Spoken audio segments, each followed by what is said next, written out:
नमस्कार. जय श्रीराम. हर हर महादेव. जय शिवराय. देवगिरी किल्ला म्हणला की आपल्याला लक्षात येतं ते म्हणजे अलाउद्दीन खिलजीचं आक्रमण आणि त्यानंतर यादवांचा झालेला पराभव आणि आलेली परकीय सत्ता 12व्या शतकातली घटना. पण आपल्याला हे माहिती आहे का की 1763 साली याच देवगिरी किल्ल्यावरती मराठ्यांनी अवघ्या 500 मराठा सैनिकांनी मुघलांच्या 10,000 फौजेचा निपात करून त्यांचा दारुण पराभव केला. तर या संदर्भात आपल्याला अनेक नोंदी सापडतात.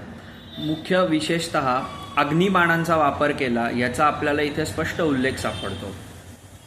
3 जुलै 1763 ते 17 जुलै 1763 अशा अवघ्या 14 दिवसात एवढ्या बलाढ्य फौजेचा हल्ला परतवून लावणे हे काही शक्य नव्हतं.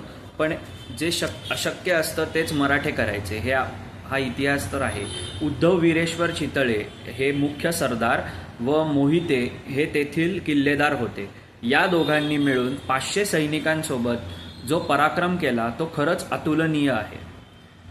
त्याचबरोबर या युद्धात महताब म्हणजेच चंद्रकोर आकारांचे फटाके जेणेकरून ते वापरले जायचे.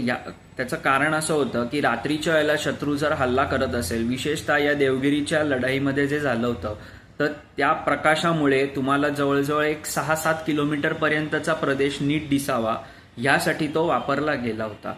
ती कसा बनवायचा, काय करायचं, तसेच अग्निबाण सुद्धा कसे बनवायचे या सगळ्याची सामग्री आपल्याला मोडी कागदपत्रातून आढळून येतात. या सर्व लढाईची तुम्हाला जर अजून माहिती हवी असेल तर आपण हे पुस्तक नक्की घ्यावे. धन्यवाद.